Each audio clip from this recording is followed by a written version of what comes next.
Hi there, and welcome to a slightly late start to the Q&A. My fault entirely. A lovely coach client there, which with loads and loads of questions. We've also got big entrance. Yes, he wasn't here last week. We missed him, didn't we? We really did. The UK's top nutritionist, shall we say, as seen on TV, Richard Smith. Welcome to the stage, Richard. Way too kind, as always. Way too kind. Yeah, it's all true, mate. It's all true. I'm sure you guys didn't miss me that much last week. Oh, we did. I'm going to be absolutely honest. I definitely think we did. And you're going to get flooded with people saying that they did. Richard, it's really nice to have you back. And we have a question straight away. Phil Richardson, who's joined the Fat Club last week. So I hope you're enjoying it, Phil. Are you okay to jump straight into a question, Rich? It's like you've never been away. There you go. Right, Phil Richardson. Hi, question about brown fat. What is brown fat? What types of fat do I have? After losing weight, doing strict carnivore, the fat around my hips feels softer. What's happening here? Thanks. Yeah, great question. So there's predominantly two different types of fat, brown fat and white fat. White fat wants to store and brown fat wants to burn. When we're born, we're predominantly born with brown fat. This is why you very rarely see a baby shiver. But as we age, the body stores more fat as white fat.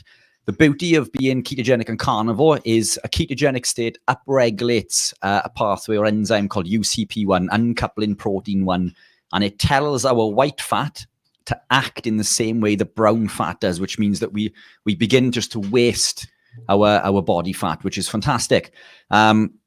So those are the types of fats, and that's what's happening there. The reason that it becomes softer initially, I believe, is to do with the skin's inability to tighten as quick as the fat that you're losing. You're definitely losing fat. The white fat is becoming activated, it's burning, and we're losing fat. But what I found when I lost a lot of weight initially, I still had quite a lot around still had quite a lot of central adiposity. It became like sort of jiggly fat. But it did go eventually, and the skin did eventually tighten up also. There are a few things that you can do to tighten the skin. Fasting is a fantastic protocol. When we fast, it puts us into a state of autophagy and mitophagy, cellular repair and regeneration, and it will utilize old, sick, and dying cells. It will take amyloid proteins from stretch marks and loose skin, and it will, over time, recycle and tighten. And another thing that Phil Escott brought up during our live, during the carnivore on Tuesday, the week prior, was something that I hadn't thought about, which was sort of cold therapy. Cold water dipping. I used to do quite a lot of that. Not in the river, but in the bath and the shower. And when you're away in hotels that have the cold plunge pools, I was always a big fan, and that does, it tightens up the skin incredibly quickly. But I didn't realize that until Phil sort of mentioned it. And then you think back, and it seems to happen with quite a lot of things, doesn't it, Steve? People will say about a certain spots and acne, for example. I didn't realize that, I was completely clear of skin conditions being ketogenic and carnivore. Yet, when I was heavy carb, I was plastered in boils and spots all over my face, to the point that I would have to put makeup on. As embarrassing as that is to say, I would wear foundation and things to cover my boils and spots. And I very rarely suffer with any of them anymore. And if I do, it's because I'm run down. But that's what's going on with the fat there. But stick with it. It will tighten up over time. There are levers you can pull by reducing dietary fat. We can speed up this process and increase the body's ability to burn body fat. But be careful with this, because fat is essential. We can't live without it. We need it for the production of hormones and lots of other pathways. So it is a lever that we want to be careful when pulling. And that's something we can go into at maybe later on if there's time. But that's my answer. Yeah, the brown fat activation. I mean, that like you say about a cold plunge. A lot of people want to know exactly why the cold plunge works. And a lot of it is down to, here's a utilization of fat, but the fat is utilized to do certain things. And ATP, for instance, needs an energy supply, and that is not making movement happen. It's actually warming you up. So that's a more basic way of answering what's happening there. So when you do the cold water, it's interesting you said about shivering, because like you say, babies can't shiver because of the amount of brown fat that produces so much heat, actually, which I think is exactly what you're trying to do. You're trying to get that brown fat burning up, and you can convert white fat to brown fat. That's the other thing. It does transition over. So, and that's seen, in the lab. So it's a real thing. It's a real thing. We got a few other questions. So let's have well, I've got a comment actually. So the guy I was coaching, I invited along tonight. I don't know if he's going to come on, but this would be very interesting because we were talking about, having bits and pieces we used to eat. So Save just said, evening, I was carnivore for 15 months, then added veg for 3 months and started to feel pain in my stomach. So super carnivore for 40 days, all good. Just my eyelid is twitching now. Any suggestions? If you're looking at nutritional things, it can be, believe it or not, magnesium or potassium, but both of those things. But I think Rich was going to jump in there, so I don't want to steal your thunder, and we can come back to me. No, it's spot on. It could be an electrolyte deficiency. If you've put veg back in, it could be oxalates again. If you've been carnivore for that long, I mean, oxalates cause all sorts of issues with soft tissue, particularly from the eyes. Look, the answer is just continue down the carnivore route, keep that meat in, avoid the veg. I've always got to be careful in regards to telling people not to eat veg, because for many people who are not carnivore, coming from a standard lifestyle, it seems a bit extreme. So if you are gravitating into this way of eating and you are thriving on vegetables, then keep them in. Just always remember they do not, and I'm going to say that, get ready to take that shot. They don't confer a benefit.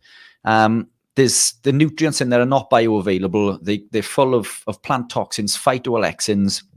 They're nothing more than a plate decoration and something to fill your plate with. But why not fill it with more meat, with more animal product?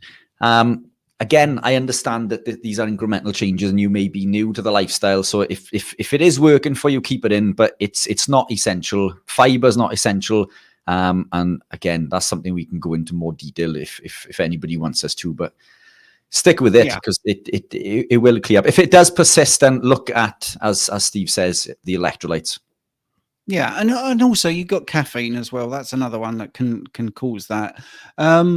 But the reason I let Rich take over is I didn't want this to be just a personal anecdote, but he's brought it up. I actually was very skeptical about the oxalate stuff until I lost oxalate crystals coming out of my eyes, and I was converted. So I think Richard's speculation there that the reintroduction of veg and then taking it out again just reignited some oxalate. I hate the term, but everyone uses it, oxalate dumping.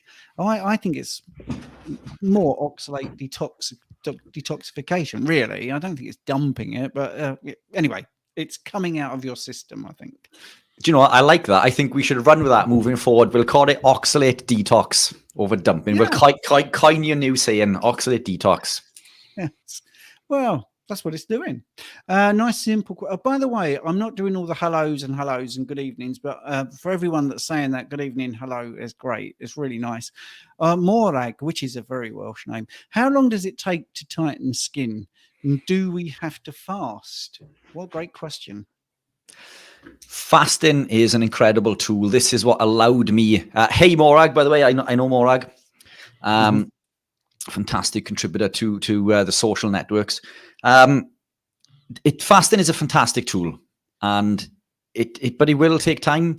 There's other compounds that we need as well. We need foods that contain collagen. So if you're eating chicken, for example, eat the gristle and the cartilage. The cartilage is incredibly high in collagen. That will help with the elasticity and things in the skin. But look, it depends on where you're coming from. For me, it probably took a good 2 years to tighten. And the following 2 years saw the almost complete elimination of stretch marks. I had some through my belly, but most of them were through by the bicep, down the bicep and on the joint there. There's one or two still there, but they're almost non-existent. And I didn't realize how much my skin had tightened and how much these stretch marks had been almost eradicated completely until somebody mentioned it to me. What about stretch marks? Didn't you have stretch marks? But look, it's different for everybody. Fasting is a fantastic tool. As Stephen just said there, the cold water dip-in is a fantastic tool. But consistency is key. Consistency is key. And for me, those were the levers to pull: the fasting, consistency, and potentially some cold water dip-in. But consistency, I think that's got to be number one. Yeah, and I think, and it's a tough thing to say to people, but it does also depend on the amount of loose skin you've got. No amount of fasting or cold water plunging is going to remove, huge envelopes of loose skin, I'm afraid to say. But so you've got someone like Laura Spath, who's a brilliant influencer. I don't think Richard knows her, but I mean, she really lost a ton of weight, but she got to the point where she was doing pictures holding her rolls of fat, and she publicly, said, "I'm going to go under the knife." So, let's be realistic, but you can do it. You definitely can do it. You can definitely improve loose skin. Thomas DeLaura, who sadly has gone down a hill a bit recently, he did a bit about his stretch marks. Now, when you look at him, superficially looks great. I again take my hat off to him. He was very open and honest and did some really surprising shots of all the sort of stretch marks and blemishes he had on his skin, which just shows, you'd never know. So that's the other thing. I had this with hearing aids. When I first had hearing aids, which were around the years when I was 23, I was just so conscious of them, but nobody else cared. Nobody else. They just saw me as a person. But to me, it took many, many years I've got them in the ear now because the technology is so good. And actually, these ones are better for my hearing. But, if you start looking better, your face will look better, your skin will look better, hair will look better, you will have better body composition. Both Rich and I have been doing this long enough to be 100% confident in that. If you eat this way, you will look and feel better. So the loose skin might be more of an issue in your head than it is in reality as well. That's the other thing. But I'm not belittling it because, I've coached enough people that have found it blighting their life. And, some have gone under the knife, like I say, which has its own complications and problems. But yeah. Could I just jump in and add to that, Steve, as well? Yeah. So, I mean, and you've just, you've given me the perfect segue in regards to problems and issues. I respect anyone's opinion to go under the knife and remove excess skin, but be warned, it's when you remove excess skin, you remove fat cells. Removing fat cells is something you do not want to do, despite our belief that fat cells are bad for us. We need fat cells. We don't increase the amount of fat cells within the body. The fat cells become bigger and they shrink down again. And they're there to act for many purposes within the body. When we remove them, the body lacks its ability to store as much fat in regards to body fat storage. So the fat cells that you do have can quickly become full and they'll overspill and lead to all sorts of downstream deleterious health impacts. If you were to put that weight back on, it might seem like an initial quick fix, which is a good idea, but removing fat cells from the body is never a good idea. And I would strongly advise that you look into that heavily before making any decision in regards to going under the knife. Yeah, and this is where you get into things like dry fasting, which again, we wouldn't recommend because you need to talk to somebody about it and you need to have an experience of fasting. But dry fasting simply means going without any water for a day, not even showering and all that sort of stuff. And your body then starts to liberate water from the fat cells, and they call it the whoosh effect. And that is something that someone who's an experienced faster that could look at in the future as a great way of also inducing autophagy. So there's a lot more to it. And I think this is where I'm not selling coaching, by the way. We both offer coaching, but it is where coaching whoever you go to, it's really helpful, because something like that could save you thousands in surgery and side effects, because you're just doing a little bit of a biohack with your biochemistry. So which is a nice segue to the fact that we've got a question for once a week man. I consume a lot of salt. My blood pressure is fine, by the way, which is obvious. Salt and blood pressure, is it really an issue? But what is your opinion on the best salt to use? Do you know, I wouldn't get too caught up in regards to this. You see so much information. Is sea salt better than pink Himalayan, and is Celtic sea salt? Celtic sea salt is the best type of sea salt, but both come with their problems. One is higher in iron, the other one contains microplastics. So the one that's higher in iron would be the pink Himalayan. The one that's higher in potentially microplastics from the sea would be the sea salt. They're both going to confer a benefit. If you were taking in lots of salt, you're not going to be ill because of it. Sodium is essential for life. Potassium, also essential for life. Yes, we can get these from the foods we eat, but as Stephen and I have said previously, the foods that we eat today are heavily devoid of these nutrients through soil erosion and so on and so forth. The food that we eat today isn't as nutrient dense as it once was. The Mayo Clinic, reported not so long ago that the Stone Age man used to consume 15,000 milligrams of potassium per day. We don't hit anywhere near those sorts of volumes. That's a lot of potassium, but it's not really, because we were thriving on it. But in comparison to today, it seems like an awful lot. But potassium and sodium are incredibly important.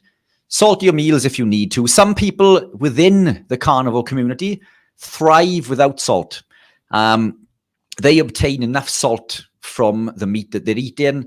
One of which is our friend Dr. Anthony Chaffee. I don't believe he salts his meals very often. But then Sean Baker is known for supplementing with electrolytes. Anthony isn't as active as Sean Baker is. Sean Baker is rowing and breaking world records. Therefore, his requirement for electrolytes is going to be higher.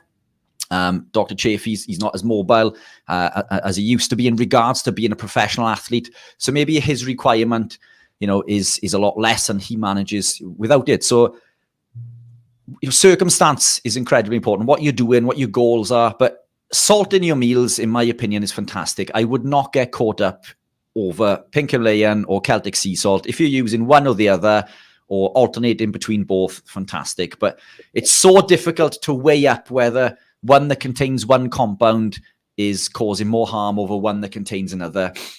I don't have the research, and I know there are people out there who would argue one is better than the other. There's always a counter argument. It's a rabbit hole that I have gone down so many times, and I decide that one is better, and then I will find some research that will suggest that the other one is better, and I keep going back and forth. So the truth is, I can't decide, but I think they're both fantastic. Yeah. And Redmond's real salt is another one, which comes from, a dried up area. So I think I just want to say I like the Celtic sea salt, but I just prefer it. I think it tastes better. And this is a stupid thing to say, but it tastes more salty, and I really like that taste. So it could be down to taste. If you try them, I think I would go by taste, personally. The one you like the best. I agree. But of those three, I think that would be the three I would look at, which is great. Really good question from Plum here. We will allow plums in names, but we're not eating plums, are we? So here we go. Is metal from tinned fish and acrylamides in bacon a problem? Now, this is right up Richard Street. You see, we missed you last week because we didn't have acrylamide questions.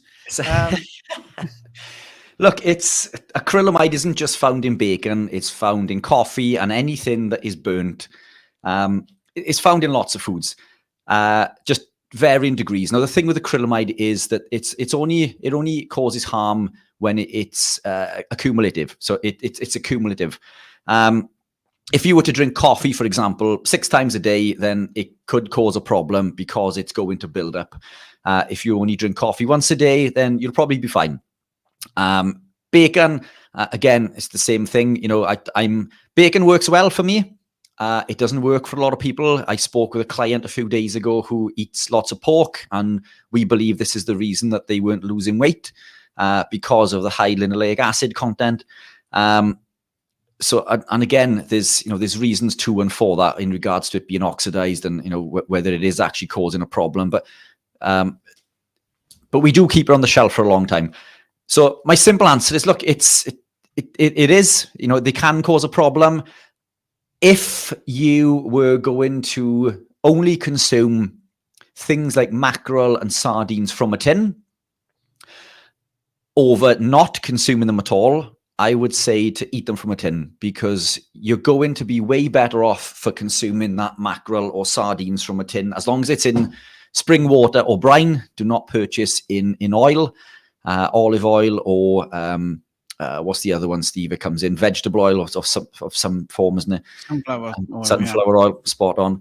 So do I eat sardines and mackerel from a tin and salmon from a tin? I do occasionally. If I can't get hold of anything else, I will quite happily consume those, but I don't over consume them. Same with bacon. I will eat bacon, a couple of times a month, but I don't over consume it. And the same with coffee. I still drink coffee occasionally.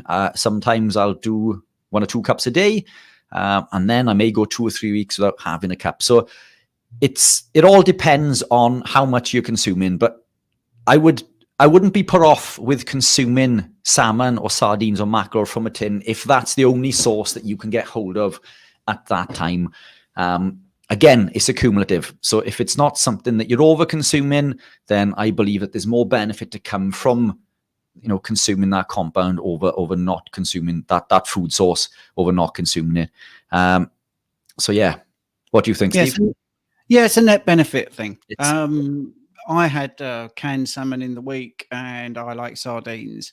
Now, if you have someone you're coaching and they are constantly snacking and they can't get rid of breads, or they can't get rid of donuts, or they can't get rid of pizza and stuff like that, and they replace it with canned sardines, firstly, you get rid of this terrible addiction to these really bad foods, and the net benefit is great, because you get omega-3s, get lots of protein, lots of calcium, and you eat, whole nose to tail, don't you? I mean, so it does everything that's right. Now, it's not a big fish. It's not a predator fish. So its own internal accumulation of mercury and heavy metals is really minimal as well. So sardines in a can, salmon in a can, it's minuscule, the problems, and you would probably have to eat tons and tons and tons of it over a maybe 4 or 5 month period before you'd see anything, which nobody does. So I think I'm exactly with Richard, but I thought I'd add my 2 pence and just add a little bit there. So that's good. Right, what's the next question? It was a great question, by the way. Peter here has got, I like the way he's framed this. How long can I expect to scrape the residue off my teeth from oxalate dumping? Thanks in advance. I've known people who suffer with oxalate dumping issues for a few months up to a number of years. The truth is, I don't know. It could be different for everybody. It's, the oxalate detox, as we're going to call it from now on, which I like, is, this is a tricky one. And it brings me back to the convo that we had with Sally K. Norton in regards to which would be better, calcium or potassium in regards to blocking that. Calcium can do it. And I think we had a question recently, didn't we, within the group, something to do with calcium and potassium. Can you remember what that was? Because I think that may come into this. We could probably build that into this answer. I think we were looking at the fact that calcium, in some studies, supplementing gives you an increase in the potential incidence of heart issues. Therefore, potassium would be better to deal with the oxalate issues than calcium. I think that's what we were talking about. Yeah. So definitely. So basically, when we look at oxalate dumping, let's look at calcium. So if you, as you say, if we was to supplement with calcium supplementation or overconsumption of calcium from food sources can increase risk of cardiovascular disease by as much as 15%. There's also another issue going on, hypokalemia with a K. So if you Google that hypokalemia with a K, you'll see that it's a low potassium issue, which is caused by oxalates. The oxalates bind potassium and cause low potassium. Why would we supplement with a compound that in nature doesn't provide us lots of? If we look at beef, the ratio of potassium to sodium is roughly 4:1, and then sodium comes down to magnesium, and then the lowest is generally calcium. Other than milk and eggs, which are the two things that would be, an egg gives life and milk is designed to feed early life.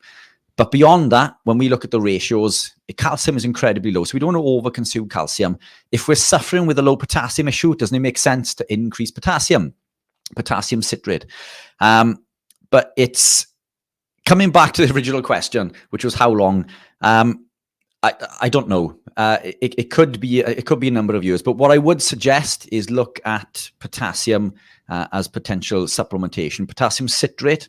This is going to bind to the oxalate and allow you to further sort of expedite that process of taking the oxalate out of the body. But these things come in waves as well. What we notice with people that we work with, it doesn't just happen for 6 months. It may happen for a week or 2 weeks of a month, and then it may come back in 2 months' time. It seems to be in a cyclical sort of format. You may think that it's gone, and then it may come back again. You could offset the effects of this by adding oxalates back into your diet, because then less is being released from stored tissue. But why would you do this when we're trying to detox? As Stephen rightly says, this is a detox process. It just makes sense that potassium is going to be the key to this, isn't it? Bind to that oxalate and excrete it from the body. I can't remember what that question was. There was something to do with something within the group that you messaged me recently that I was gonna mention today, but I can't remember what the question was. But I thought not to worry. And I mean, the thing with the teeth, we've got the fantastic dentist coming back at some point, Dr. Kevin Stock. And when we talk about teeth, you see, we're talking about teeth that we've messed up because we've messed up the biofilm. We've done all sorts of stupid things like use mouthwash or toothpaste that we really didn't need to use, because our teeth were much better protected without all those things. You would get this wonderful sort of polymer biofilm that would, which is a certain type of bacteria making a wonderful matrix across your teeth, and you wouldn't have any problems. But we are stupid. We're humans, and we buy into killing all the bacteria by using mouthwashes. I've been there, don't worry. I've done it. I've done Listerine and all sorts of mouthwashes, and right, even now I've got like little things, flossing and all this, because my teeth are awful. And I had an electric toothbrush, and I get calculus, and I have to get rid of it as well, and it's a pain in the mouth. But anyway, I think we can't tell you how long, because there's not enough people doing this and actually documenting it and studying it. But I think it's a small price to pay for those oxalates coming out of your joints, because if it's on your teeth, it's a good way of detoxing, and you can remove it sort of manually. I will just point out to people, we try to get to every question. So this question was posted at 11 minutes past 7, but we try to give a full proper answer. So if you put a question in, we haven't got to it yet, I do apologize. You can use the super chat to bump yourself up and get near the top, because obviously that's a nice thing to show support. So we answer your question. But anyway, Alex, who I think is the person I was hoping would jump in. How far can you consume cheese as part of a carnivore diet? I wonder if some double cream with cheddar over my steak might be a bit too much. In my head, it would not be that different from butter. Which is a good question. I mean, some people really thrive on dairy. Some people really thrive with the butter. Some people don't. It's very individual, this. Double cream on a steak with some cheddar, a creamy, cheesy sauce on your steak. Yeah, that sounds okay to me. I mean, I just don't have the cream. I literally this evening just put some chunks of cheddar cheese on my steak because I just fancied some, just lightly melted. I don't put butter on. I used to, but I don't really seem to thrive with that. But some people do. I think it's very individual. It's a trial and error thing. If you're new to this way of eating, then I would definitely try it and see if it works for you.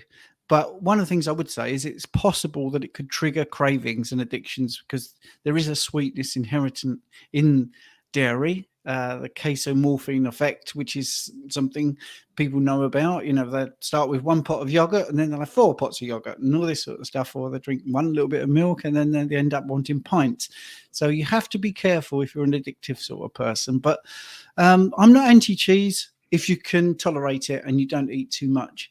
It's also a good biohack if, for instance, you're suffering transition periods and you're sort of going to the toilet and it's a bit liquidy. You can find some cheese can make it a bit more solid. So it has a role there as well. But if you're eliminating and you've got sort of autoimmune conditions and you're doing this to try and reverse skin issues or any autoimmune issues, then dairy is probably not the best thing to include, but it might be something you could include once you've healed and you can reintroduce it and see how you tolerate it. Did you want to add to that, Rick? Yeah, I think you've hit the nail on the head. I mean, are you going to be healthier and fitter if you take it out of your diet? Then the answer to that is probably yes, but by how much? What percentage? And is that percent worth you sacrificing something that you enjoy eating? Lots of carnivores I know consume cheese and other dairy products in the form of A2 milk and things, but these compounds still contain casein, which can still cause that intestinal permeability. It doesn't matter how, what sort of source it is, how good that source is, whether it's A2 or not. But A2 is definitely better than normal milk. You're going to be better if you take it out, but is the cheese something that is allowing you to maintain the lifestyle and making your food enjoyable? Then if it's the pillar or the binding product that's keeping you on the straight and narrow, then that's going to confer a benefit, isn't it? So I think it is individual. As you rightly say, Steve, if you suffer with intestinal permeability or addictive tendencies because of the casomorphine, then you may want to take it out. But if not, and you thrive on it, fantastic. Cheese is a good source of K2 and D3. So, I mean, it does have its benefits. There's a lot worse compounds to consume. I don't consume butter anymore. I'll have double cream maybe once or twice a year if I'm out and I'm meeting somebody for a coffee and they're having double cream. I may think, yeah, go on, I'll put some of that in. I don't cook in any fats anymore, butter, tallow, lard, or ghee. I just cook in the fats from the meats itself. But I do add cheese occasionally. I don't eat it every day, but now and again, as you say, Steve, it's absolutely fantastic over a melted piece of beef, melted over a piece of beef. So it is individual. You're going to be better without it, but whether that percentage confers enough of a benefit to take it out is individual and entirely up to you. So, yeah, see, people doing their drinking game have now had 3 or 4 drinks, conferred a benefit. But I'm not going to give you stick. I hope it's just playful. And I'm running with it. Yeah, Tom Jones here. Kelly Hogan did not fast very much, but it took about 10 years of carnivore, and she does not have any loose skin now. So there you go. That's great. I mean, I do think Kelly, you would not believe if you only just saw her now how big she got. So there is hope, but are people prepared to wait 10 years? I would hope they would, because it is your life and your health that you're getting back. And 10 years literally has gone by in a blink of an eye. I can remember getting to the end of my 40s, entering my 50s and becoming low carb. I can remember that. I can remember turning over into keto and 5 years ago becoming carnivore. That 10 years has literally gone like that. And all the benefits that have been conferred by this way of eating have just keep racking up. And it's just amazing to be able to help people. So I'm going to get into a little bit of an American sort of feeling all emotional. But 10 years sounds a long time, but I tell you what, when you get to the end of it, you can look back and you can say, wow, all these great things happened. So Troy here, nice question, Troy. Started lifting weights again, but crave energy and fall back into carbs, which then kicks off my reactive hypoglycemia and more carbs. Any tips or tricks to overcome this? Thanks. Right. Okay, Troy, a little bit of tough love. Firstly, don't think about carbs as energy. Try and think that you can use fat for energy. This is a big thing. I mean, obviously, both Richard and I have got, gym experience. I was an advanced personal trainer. Rich has been a pro bodybuilder. So we encounter people that don't want to give up their carbs. It's really deeply ingrained, but you can give up the carbs. Now, if you're having reactive hypoglycemia, which just for people means too much insulin is being produced, you could flip it and say you're very insulin sensitive. But basically what happens is the blood sugar normally goes up and insulin is released to bring the blood sugar down. Reactive hypoglycemia is basically that insulin comes out, it's too much, and you drop, and then you don't have enough blood sugar, and therefore you really feel like you need some fast-acting carbohydrates. Now, the person I trained, probably the best athlete I had, ended up at the Olympics throwing javelins, all right? And they were type 1 diabetic. So that was a big issue in every single training session, all right? So I've got lots and lots of experience of this. And the more the carbs were taken out, the less it was a problem. That is the facts. It was much, much trickier at the early stage when she just would not believe that we could do it better without these fast-acting carbohydrates. So her training regime, and she was successful, by the way, her training regime before she met me was train, monitor, train, monitor, train, monitor, all I've got to have some fast-acting carbs. So that was deeply ingrained and felt safe. Once you went into higher fat, the check-in just got less and less and less. Now, sadly, I wasn't doing this job then, but I really wish I'd kept that data because it was golden. I would have taken photos of the book because in those days, because I am that old, we were writing it all down. But anyway, so that would be my tip, is to think about it differently. And I know it's hard, Troy, and I know it's very hard in any competitive sport to not have carbs. Also, some people worry about the slight drop-off in performance, which many people do experience. I think for some people that's in their head, but I think also for some people it is physiological reaction to, adaptation. So you get that little dip in your performance. But once you get over the adaptation and you start using fat for energy, you'll never look back. And you've only got to look at the sense of it. Roughly speaking, a lean athlete will have 2,000, I hate the word, but everyone understands it, 2,000 calories of sugar energy, but you'll have like over 10 times that in fat energy available. So why not tap into it? Why not tap into these brilliant fat stores which are there and get yourself fat adapted? But anyway, did you want to chime in there, Rich? I think you've covered everything. It's, we look at carbs as an energy source there. It's not the glycolytic energy system that's fueling your heavy weight sessions. It's the PC system, the phosphocreatine energy system. So you're not even tapping into the sugar when you're lifting weights, not unless you're doing HIIT type of training where you're doing reps for 30 to 40 seconds. If you're lifting weights, you're using the PC system. So you're not even tapping into the carbs anyway. It's psychological. You don't need carbs to lift weights. Creatine is a fantastic supplement you can take to help you lift the weights. Salt and potassium, sodium and potassium, incredible for helping you power through the workouts. You could implement caffeine, have a coffee before a workout. This is going to block the adenosine receptor to make you feel less tired and basically make you feel like you have more energy. You could think about trying things like citrulline malate, which is a potent vasodilator. That's going to help get blood through the body a lot quicker and help fuel that workout. Other things you can do to stop the cravings, more sunlight, UVA through the eyes, increases melanocyte stimulating hormone, and CCK, cholecystokinin. All of these help block hunger cravings. And again, coming back to the comment we had earlier in regards to tin foods, omega-3s are brilliant at increasing cholecystokinin, as well as saturated fats. Glutamine as a supplement, about a teaspoon around craving times in water, that can help combat sugar cravings also.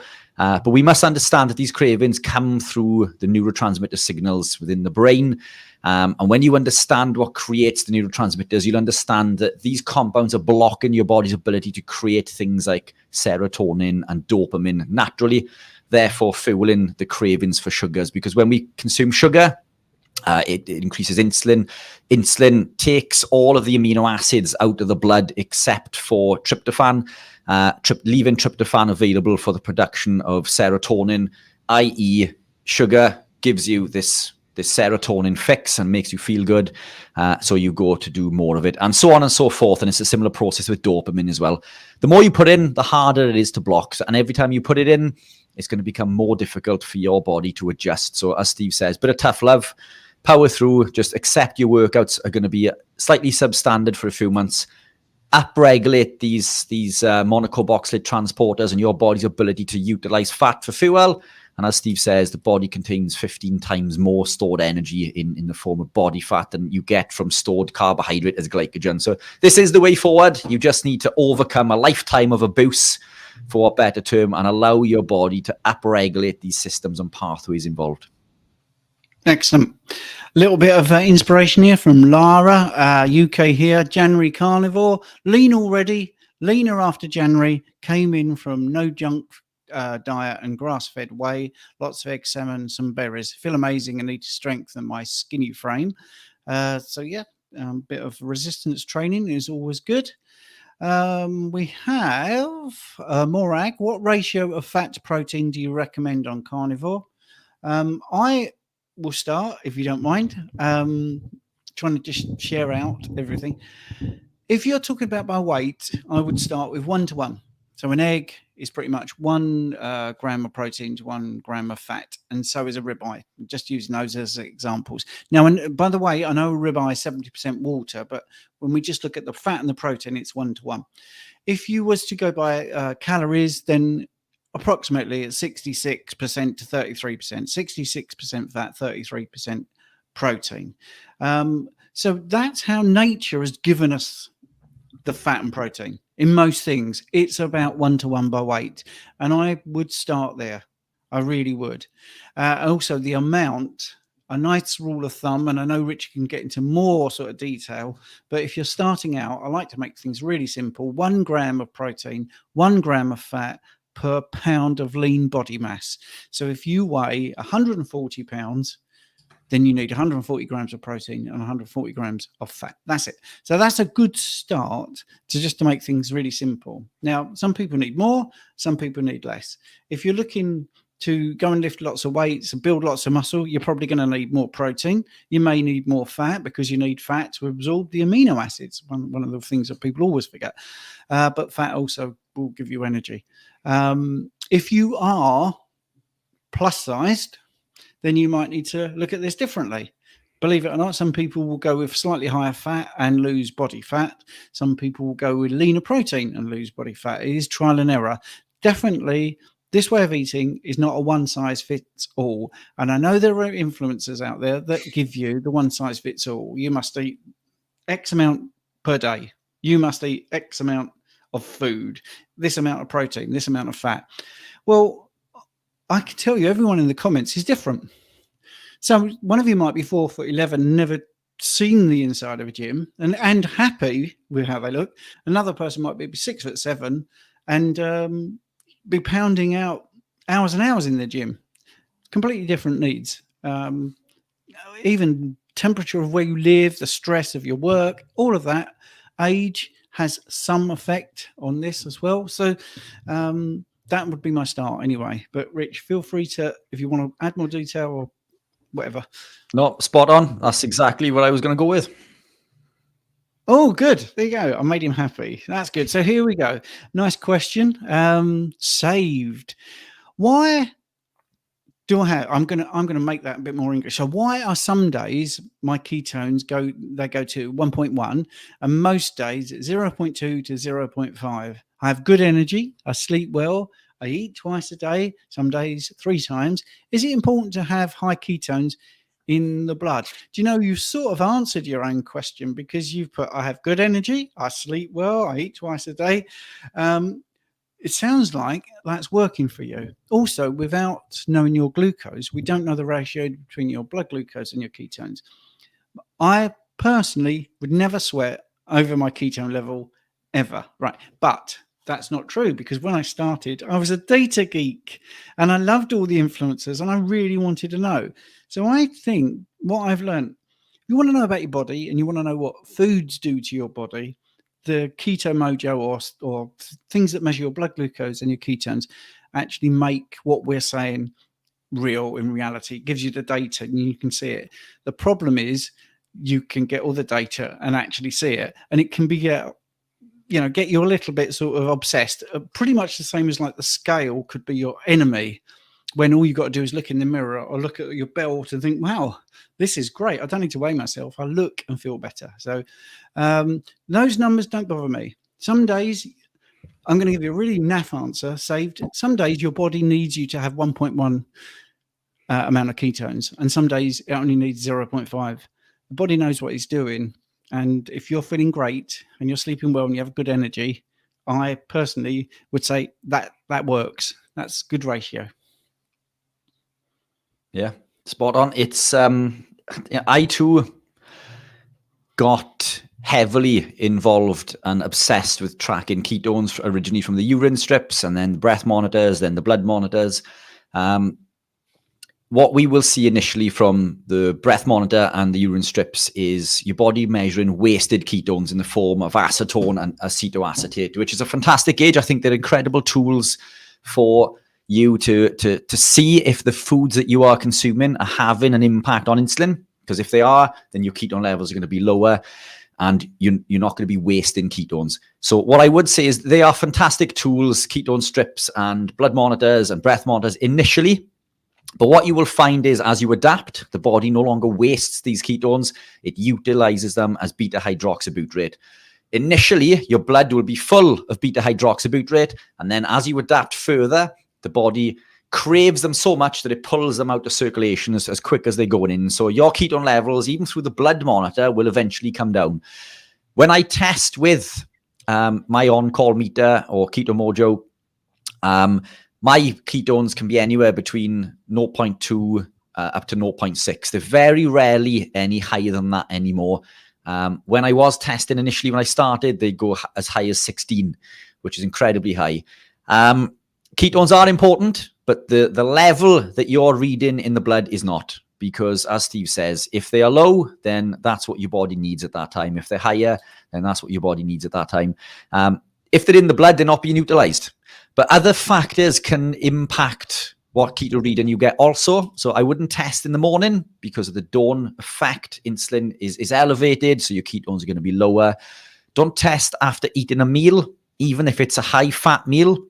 When we consume food, this affects the insulin to glucagon ratio, which upregulates malonyl coenzyme A, and that blocks CPT1, the carnitine shuttle, and the body's inability to put fat into the mitochondria to use for energy. So ketone levels come down doesn't mean that you're not in ketosis any longer. And don't use after stressful situations, i.e. training, because this can create peripheral insulin resistance and give an impression that you're not producing ketones. So sometimes testing can be a negative thing because you start to worry, which causes more stress, increase in cortisol, more insulin, and then even lower ketone readings. If you were feeling fantastic, then you don't even need to test. I don't test at all anymore. Other than for scientific purposes in regards to testing blood glucose and ketone levels, mostly for data for other people, then I don't test. You know, the last time I tested, Steve, I think was nearly a year ago when I was away. I remember I tested with the keto monitor and I had a continuous blood glucose monitor on, and I tested my blood glucose after a race, didn't I? And it went from incredibly low. I can't even remember what it was now, but it was, I think it went up to double figures, didn't it? And this is coming from someone that does not consume carbohydrate, which means the body makes carbohydrate when it needs it. So it's that reinforced the fact that we don't need exogenous carbohydrate. But if you're feeling fantastic, don't be concerned. Absolutely. And of course, we make our own carbohydrates. That's very important. Whenever you hear people say we need carbohydrates, they never say we need dietary carbohydrates, because we don't. Okay. So there's no essential carbohydrates. And tonight when you go to sleep, your liver's going to be making some carbohydrates, even if you don't eat any. All right. It does it every night, pretty much for everybody. Landers, just if you're listening, the chat is for questions. it's for banter, it's for everything. And I love what you put in there, and other people can respond. The reason I skip through some is because I like to get to the questions, but I'm reading your wonderful comments all the time. So if I don't put it up, that's fine. Right. Heidi, thank you very much for the super chat. You guys are awesome. Thank you for all that you share. That's really nice. Now, I will put Landa's comment out because this is very interesting. I like this way of eating. There are so many variations. I will quote Sally Norton on one of your previous podcasts. We carnivores need to get our story straight. I sort of agree with what you're saying, but actually, I don't think we do. I think if we've all got different experiences, then we should all come to the table with those different experiences and be open-minded. But in the end, your physiological response is pretty much the same to the next person. A surgeon will not have Rich on the table one day, open him up and go, well, how does this one work?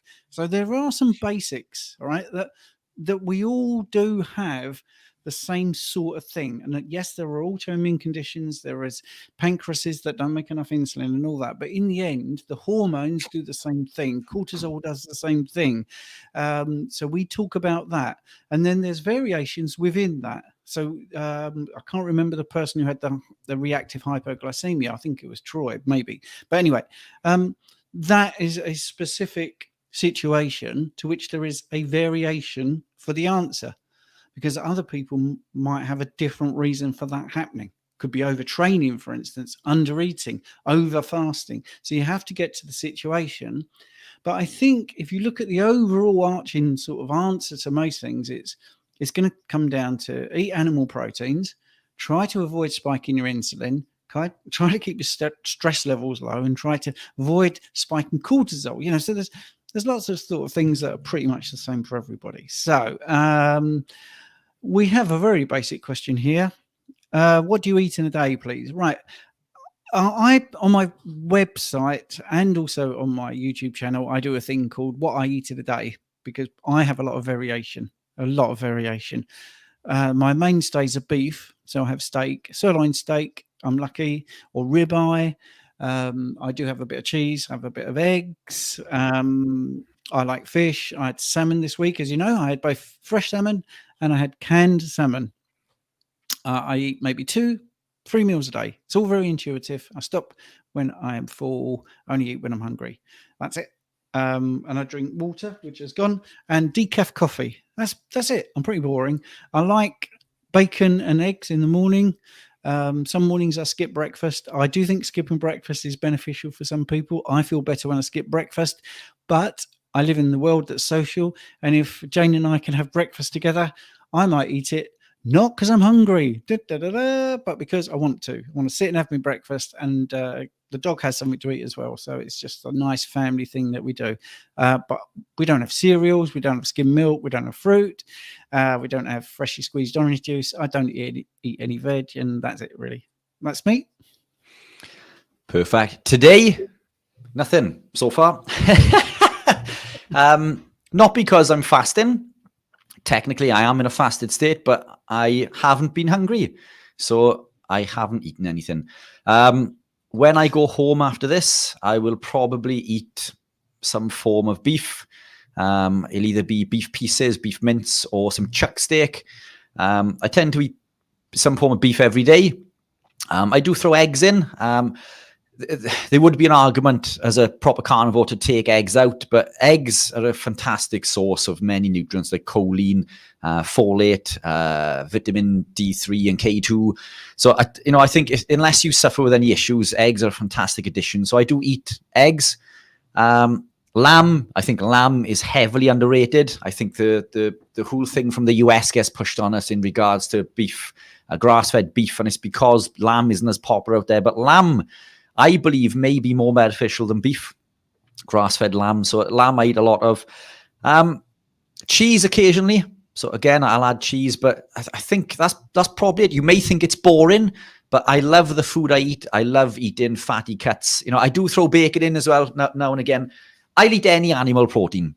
I like fish also, but I don't eat fish every day. I don't eat bacon every day. I don't eat gammon every day. What I eat every day without fail would be some form of red meat.